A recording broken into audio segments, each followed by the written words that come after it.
മറ്റൊരു പ്രധാനപ്പെട്ട വാർത്തയിലേക്കാണ് സ്പോട്ട് ലൈവിന് പോകുന്നത്. എറണാകുളം ചോറ്റാനിക്കരയിൽ അനുജനെ ജ്യേഷ്ഠൻ പെട്രോൾ ഒഴിച്ച് തീ കൊളുത്തി. പരിക്കേറ്റ മണികണ്ഠൻ ഗുരുതരാവസ്ഥയിൽ ആശുപത്രിയിൽ ചികിത്സയിലാണ്. ജ്യേഷ്ഠൻ മാണിക്കനെ പോലീസ് കസ്റ്റഡിയിലെടുത്തു. മദ്യപിച്ച ശേഷമുണ്ടായ കുടുംബ തർക്കത്തെ തുടർന്നായിരുന്നു ആക്രമണം. ഡാനി പോൾ ചേരുന്നുണ്ട് കൊച്ചിയിൽ നിന്നും വിശദാംശങ്ങളുമായി. ഡാനി, ഇതുപോലുള്ള ഈ മദ്യലഹരിയിൽ സഹോദരങ്ങൾ തമ്മിലുള്ള തർക്കം കൊലപാതകത്തിലേക്ക് വരെ നീങ്ങുന്ന സംഭവങ്ങളുണ്ട്. പക്ഷേ ഇതൊരു പെട്രോൾ ഒഴിച്ച് തീ കൊളുത്തി കൊലപ്പെടുത്താൻ ശ്രമിക്കണമെങ്കിൽ അത് അത്രയധികം ഒരു ആസൂത്രിതമായിട്ടുള്ളൊരു ആക്രമണമായിരിക്കണം. കാരണം പെട്രോൾ എന്തിനാണ് ഇവർ കൈവശം വെച്ചത്? ഈ സഹോദരനെ കൊലപ്പെടുത്തുക എന്നൊരു ലക്ഷ്യത്തോടു കൂടിയായിരുന്നു ആക്രമണം.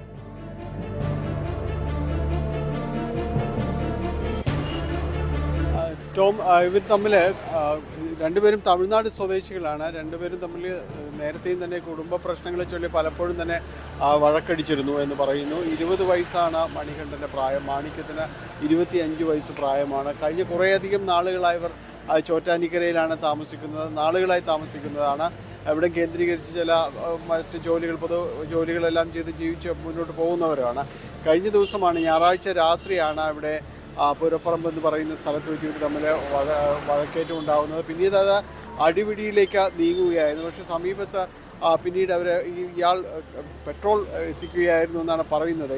മാണിക്യം അവിടേക്ക് അപ്പോൾ വാങ്ങിക്കൊണ്ടുവന്നിട്ട് ഒഴിക്കുകയായിരുന്നു എന്നടക്കമുള്ള കാര്യങ്ങൾ സംശയമുണ്ട്. രണ്ടുപേരും തമ്മിൽ കഴിഞ്ഞ കുറേ നാളുകളായിട്ട് നിലനിൽക്കുന്ന അസ്വാരസ്യങ്ങൾ മൂലം ഇയാളത് കരുതിക്കൂട്ടി, ഇയാൾ പെട്രോൾ കരുതി വയ്ക്കുകയും പിന്നീട് ഒഴിക്കുകയുമായിരുന്നു എന്നൊരു സംശയവും നിലനിൽക്കുന്നുണ്ട്. ഏതായാലും ഈ വഴക്കിനൊടുവിൽ ഇയാൾ പെട്രോൾ ഒഴിച്ച് തീ കൊളുത്തുകയായിരുന്നു എന്നാണ്.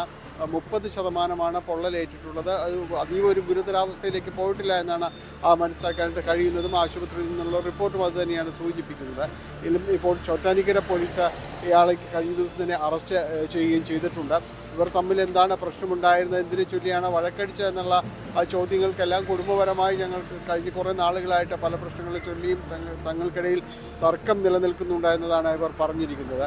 ഏതായാലും ആ തർക്കമാണ് കഴിഞ്ഞ ദിവസം വാക്കേറ്റത്തിലേക്ക് എത്തുകയും അത് മൂത്ത പിന്നീട് റോഡിൽ അടിപിടിയാകുകയും എല്ലാം ചെയ്തു. അതിനൊടുവിലാണ് ഈ കരുതിയിരുന്ന പെട്രോൾ വെച്ചിട്ട് കുറച്ച് പെട്രോളാണ് അയാൾ ഉണ്ടായിരുന്നതെന്നാണ് അറിയുന്നത്. അത് ഈ വാഹനത്തിൽ ഒഴിക്കുന്നതിന് വേണ്ടിയെല്ലാം തന്നെ കരുതി വെച്ച രീതിയിൽ കൊണ്ടുവരികയായിരുന്നു എന്നാണ് പോലീസിനോട് പറഞ്ഞത്.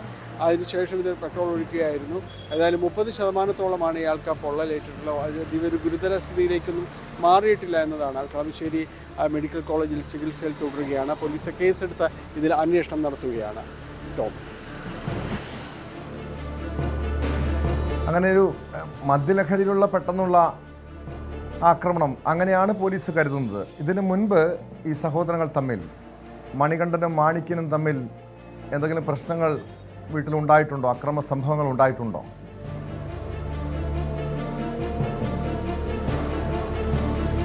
നേരത്തെയും, അതായത് ഈ മാണിക്യം തന്നെ പറഞ്ഞിട്ടുണ്ട്, നേരത്തെയും ഇവർ തമ്മിൽ ചില സാമ്പത്തികപരമായ കാര്യങ്ങളെ ചൊല്ലിയെല്ലാം തന്നെ പലപ്പോഴും വഴക്കുണ്ടാകാറുണ്ട്. ചിലപ്പോൾ അത് ഉന്തിലും തള്ളിലും എല്ലാം തന്നെ കലാശിക്കും. ആ രീതിയിൽ കഴിഞ്ഞു പോകുന്നവരാണ്. പക്ഷേ ഇത് കഴിഞ്ഞ ദിവസത്തെ കാര്യങ്ങൾ അതിലും നിന്നില്ല എന്നതാണ്. നേരത്തെയും ഇവർ തമ്മിൽ വഴക്കും വാക്കേറ്റവും എല്ലാം തന്നെ ഉണ്ടാകാറുണ്ട്. പോലീസ് അന്വേഷിച്ചപ്പോൾ ഇവർ വീണ്ടും പരിസരത്ത് നിന്ന് ഇത് തന്നെയാണ് പറഞ്ഞിട്ടുള്ളത്. രണ്ടുപേരും തമ്മിൽ പലപ്പോഴും വഴക്കടിക്കുന്ന ഒരു പതിവ് സ്വഭാവക്കാരായിരുന്നു എന്നതാണ് പറഞ്ഞിട്ടുള്ളത്. അതിനുശേഷമാണ് ഇപ്പോൾ കഴിഞ്ഞ ദിവസം ഈ സംഭവം ഉണ്ടാകുന്നത്. ഈ വാക്കേറ്റമാണ് ഈ രീതിയിലേക്ക് വരികയും പിന്നീട് ഈ പെട്രോൾ ഒഴിക്കുകയും ചെയ്യുന്നൊരവസ്ഥയിലേക്കും എല്ലാം എത്തിയത്. ഏതായാലും രണ്ടുപേരും വഴക്കടിക്കുകയും മദ്യപിക്കുകയും വഴക്കടിക്കുകയും അടിപിടി കൂടുകയും ചെയ്യുന്നതെല്ലാം തന്നെ പതിവായിരുന്നു എന്ന രീതിയിൽ തന്നെയാണ് മാണിക്യവും പറഞ്ഞിരിക്കുന്നത്. പക്ഷേ ഇന്നലെ ദേഷ്യം നിയന്ത്രിക്കാൻ കഴിഞ്ഞില്ല തനിക്ക് എന്നതാണ് പറഞ്ഞിരിക്കുന്നത്. ഒരു കുറ്റസമ്മതം പോലെയാണ് ഇയാൾ പോലീസിനോട് ഇക്കാര്യങ്ങൾ വ്യക്തമാക്കിയിരിക്കുന്നത്. ടോം, മറ്റു കുടുംബാംഗങ്ങൾ ആരെങ്കിലും ഈ ആക്രമണം നടക്കുന്ന സമയത്ത് ഇവരുടെ ബന്ധുക്കൾ, മറ്റു കുടുംബാംഗങ്ങൾ ആരെങ്കിലും സ്ഥലത്തുണ്ടായിരുന്നു? അവർ ഈ സംഘർഷം നിയന്ത്രിക്കാനായി അവരുടെ ആരുടെയും ഇടപെടൽ ഉണ്ടായിരുന്നില്ലേ ഡാനി? രണ്ടുപേരും തമ്മിൽ മറ്റാരുടെ ഒരു ഇടപെടലോ കാര്യങ്ങളോ ഒന്നും ഉണ്ടായില്ല. ഇവർ രണ്ടുപേരും തമ്മിൽ സംസാരിച്ച് പോകുമ്പോഴായിരുന്നു ഇവർ തമ്മിൽ മദ്യപിച്ച് ബഹളം ഉണ്ടാക്കുകയും അടിപിടിയിലേക്ക് ചേരുമ്പോഴും മറ്റാരും തന്നെയും തൊട്ടടുത്തുണ്ടായിരുന്നില്ല എന്ന് തന്നെയാണ്. പരിസരത്തുണ്ടായിരുന്ന ബഹളം കേട്ട് ചെല്ലുകയായിരുന്നു. അതിനിടയിലാണ് ഈ പെട്രോൾ ഒഴിക്കുകയും പിന്നീട് തീയെത്തുകയും എല്ലാം തന്നെ ചെയ്തത്.